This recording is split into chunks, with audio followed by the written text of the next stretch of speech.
Hey guys, it's a video on B2 optimization, and this is part 1. Because I feel like this might end up being long, so I might chop it up into a few videos. Alright, so in general, we've been learning about optimization for a while, but maybe didn't call it that. Or we did, I don't know. In grade 10, we talked about optimizing rectangles. So we talked about, like, let's say you have a fixed perimeter and you want to maximize the area inside there. So we looked at different dimensions that would do that just by trial and error.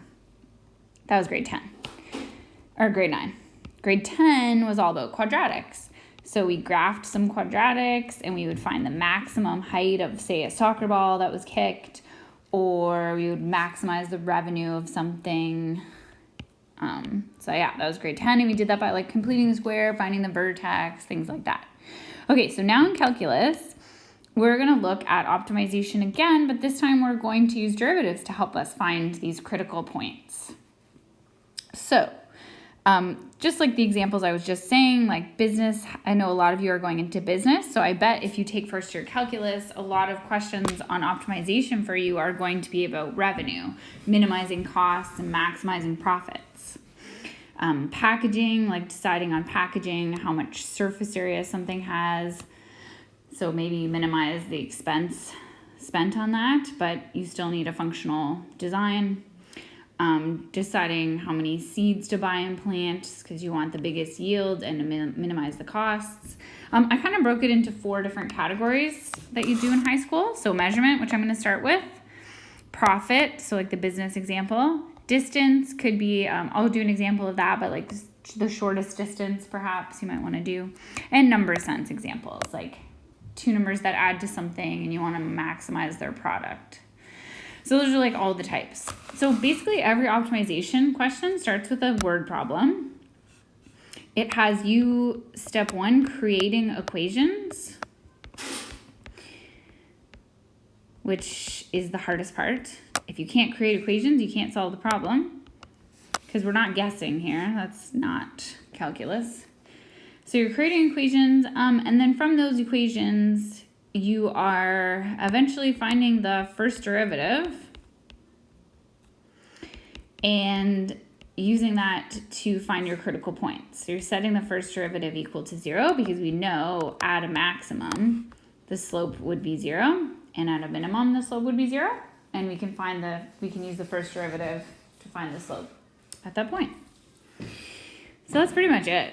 So let's try an easy example first. Okay, so you got a job this summer as a lifeguard, and you decide it's at a beach and you want to rope off a rectangular area for swimming. You want to keep everyone safe. So you've got 2 lengths here of rope and 1 width.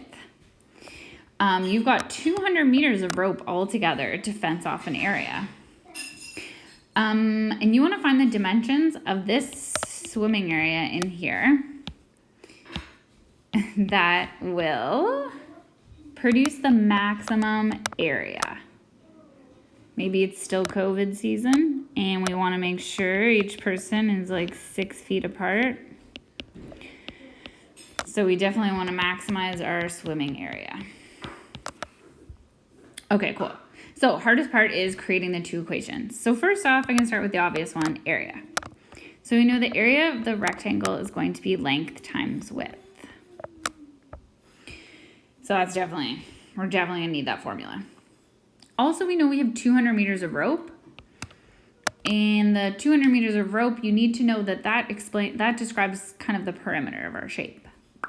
So the 200 meters is going to be equal to, we've got 2 lengths, so 2L, and 1 width, plus W.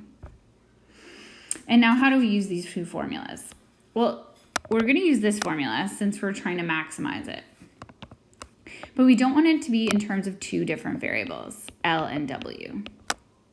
So we're going to use this other formula to isolate a variable, and then we can sub it in and just have our equation in terms of length or width. So I'm going to isolate width here because it's easier. So I'll have 200 minus 2L. I could have isolated L too, though. It doesn't matter. It's been just as easy. So then I'm going to sub 200 minus 2L in for the width. And then I'm just going to expand it because I think that'll be easier to get the derivative.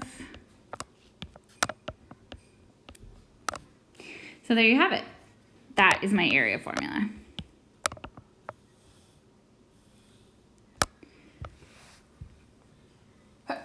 Sorry. Okay, here we go. Now we're trying to figure out, actually, let's just chat for a sec. So let's think about what domain we are working with here. So what's the smallest length we could have? I guess 0. You could have nothing, and then your whole width could be 200 meters, which would give you absolutely 0 swimming area. So unlikely to be our final answer. And then I guess our biggest length would be 100 because we have 2 lengths, so 100 and 100, which would again,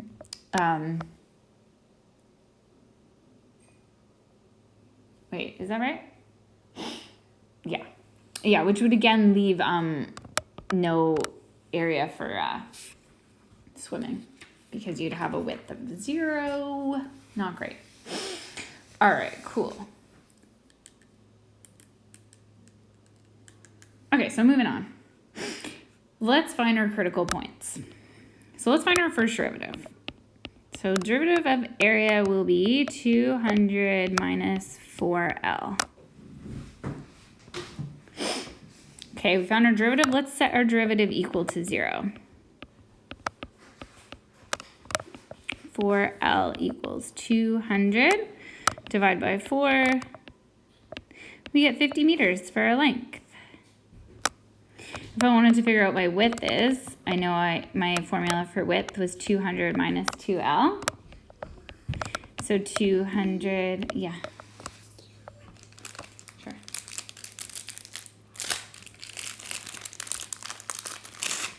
There you go. So 200 minus 2 times 50. So our width would be 100 meters.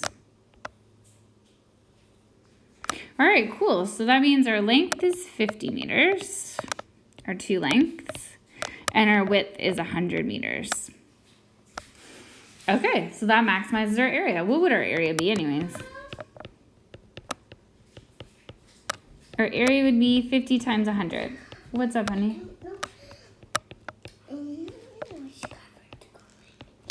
It goes in the white pail under the sink. Okay, so that's our area.